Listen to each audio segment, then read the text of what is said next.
Decades before the American Revolution, Rockbridge County was on the Virginia frontier. British subjects who settled there faced hardship and the threat of violent conflict. Today, volunteers are opening a window on that era, and senior reporter Joe DeShiel has more on a 3-year effort to highlight the people and pivotal moments in Rockbridge County history. On a Saturday morning in late March, volunteers were probing the ground and scraping away layers of dirt in the McKee Big Spring Cemetery. Now finally get to get our hands dirty. Careful not to disturb the graves, they were searching for headstones and other markers that lay hidden just beneath the surface. The purpose of the project is to recognize the people that were buried here, identify where they were buried, if possible, who they were. So we're doing minimal invasive digging to find the headstones in hopes of documenting as many as possible.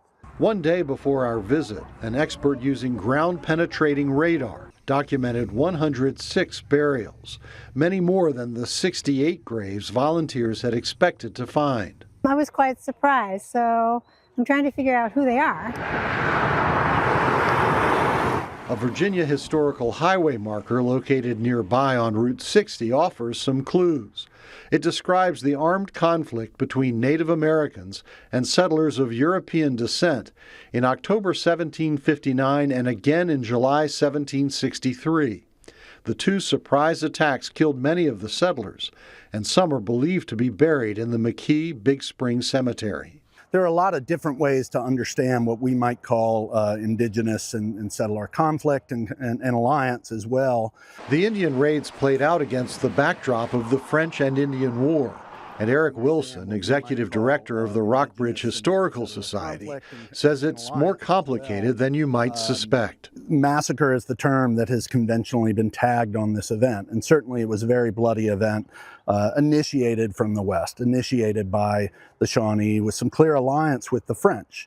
The attack was on what we have to remember are British settlers. They're not Americans in the 1750s. The McKee Big Spring Cemetery Association includes descendants of the families who were buried there. My last name is Cunningham, and many Cunninghams are buried here. I think it's important for me because this is my immigrant ancestors. And this was the place that, perhaps our ancestors came to, talk to their loved ones after they passed. And this is just a special, special place. They say the work will continue to learn as much as possible about the cemetery and the people who lived and died in Kerr's Creek. As great a country as America is, there was a lot of sacrifice involved in bringing us to this point.